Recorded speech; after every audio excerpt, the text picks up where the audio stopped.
Lapangan sekolah disulap menjadi dekorasi kumpulan tenda berukuran besar. Seluruh siswa diwajibkan hadir, hendak termotivasi ekstra menyaksikan langsung acara besar madrasah.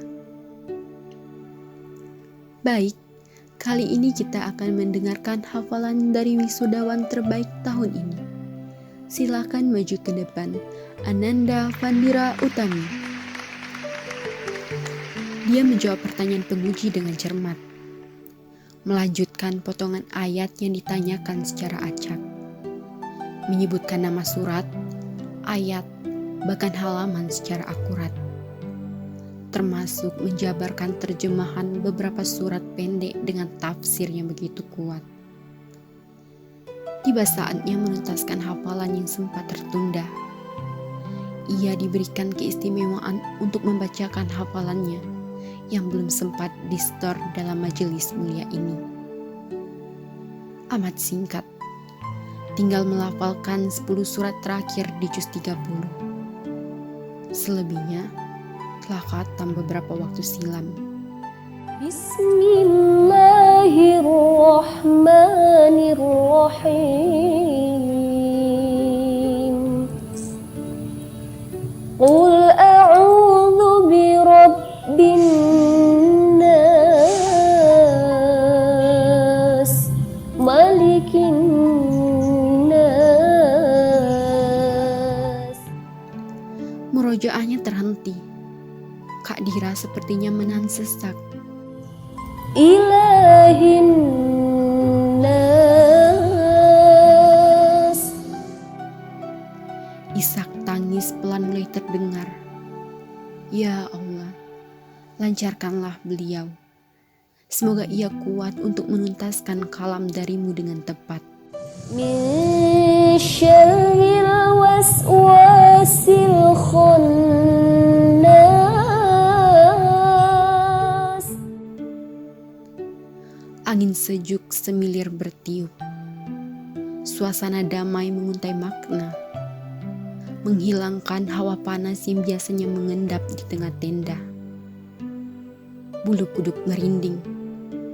Apakah benar kata Ustadz Yudi, bahwa saat seperti inilah biasanya para malaikat datang mengungkung bumi? Alladzi yuwaswisu fi sudurin nas. Begitu haru saat ayat terakhir akan dibacakan. Hadirin yang ikut menyimak juga menahan emosi membuncah. Ya, satu ayat lagi ya Allah. Maka satu lagi hambamu akan menuntaskan hafalan kitab suci yang begitu indah. Minal jinnati wan nas. Takbir menggema di seantero madrasah. Tangis haru terdengar jelas. Hati mana yang tak ikut tergunggah menyaksikan wajah bercahaya itu menitikkan air mata bahagia. Lihatlah ya Allah, Kak Dira telah menyelesaikan janjinya. Perjuangan panjang itu telah terbayar. Janji untuk mengabdikan dirinya sebagai penjaga ayat-Mu di muka bumi. Acara berlanjut. Para wisudawan tahfiz diizinkan untuk memberikan hadiah istimewa pada orang tua mereka. Sebuah mahkota yang akan dipasangkan di kepala ayah dan ibunya. Ku ingat pesan Ustadz Ngadimin bahwa terdapat hadis riwayat Al-Hakim yang menyebutkan bahwa Rasulullah SAW bersabda,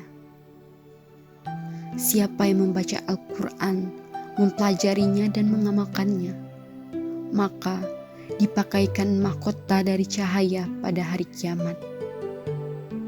Cahayanya seperti cahaya matahari. Kedua orang tuanya dipakaikan 2 jubah kemuliaan yang tidak pernah didapatkan di dunia. Keduanya bertanya, mengapa kami dipakaikan jubah ini? Dijawab, karena kalian berdua memerintahkan anak kalian untuk mempelajari Al-Quran.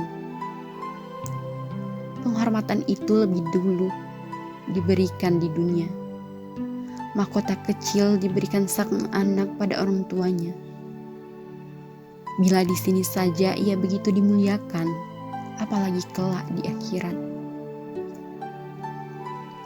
Satu persatu wisudawan turun menemui orang tuanya untuk memasangkan mahkota itu. Tangis haru pecah. Hati orang tua mana yang tak ikut tergugah dengan pemberian indah.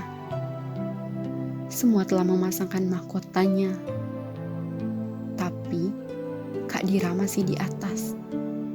Ia tak bergerak sama sekali. Mahkota di tangannya yang semestinya adalah hadiah paling utama tak juga berpindah. Hingga ia dipersilakan untuk memberikan kata sambutan di atas podium yang telah disiapkan. Segala puji bagi Allah. Hari ini janjiku telah purna. Ya, janji yang mengharuskanku bangun setiap subuh, membaca Al-Quran huruf demi huruf meski mata terkantuk. Janji yang membuatku tak bisa seperti mereka yang punya waktu menikmati senja yang tenggelam di pelantaran kota. Menghabiskan sore menjelang maghrib untuk mengulang hafalan agar tak lekas sirna. Kala itu, Abi mengantarkanku ke depan gerbang madrasah ini. Menggandeng mesra tangan Umi yang berbaik hati mendaftarkan namaku di meja registrasi. Mereka titipkan impian untuk menyaksikanku berdiri di podium ini. Meletakkan asa di pundakku agar kiranya bisa kuberikan mahkota suatu saat nanti. Mereka memintaku untuk berjanji menjadi penghafal Al-Quran. Seraya berjanji akan hadir di hari itu dengan pakaian terbaiknya dengan rasa bangga. Hari ini janji itu telah kutepati. Aku berdiri di podium ini menjadi penghafal Al-Quran seperti yang mereka ingini, membawa mahkota yang siap kuberikan setulus hati. Tapi mereka lah yang ingkar. Abi meninggalkanku 2 tahun yang lalu, membiarkanku terombang-ambing sebagai anak yatim, menyusul Umi 5 bulan kemudian, yang membuatku patah hati untuk kali kedua. Ya Allah, bila dunia yang fana ini tak memberikan waktu untuk memasakkan mahkota kemuliaan pada mereka, maka izinkanlah untuk kuberikan sepasang mahkota ini di surgamu kelak. Kak Dira telah turun dari panggung. Mahkota itu ia peluk erat, tepuk tangan membahana. Ustazah Firda memeluknya.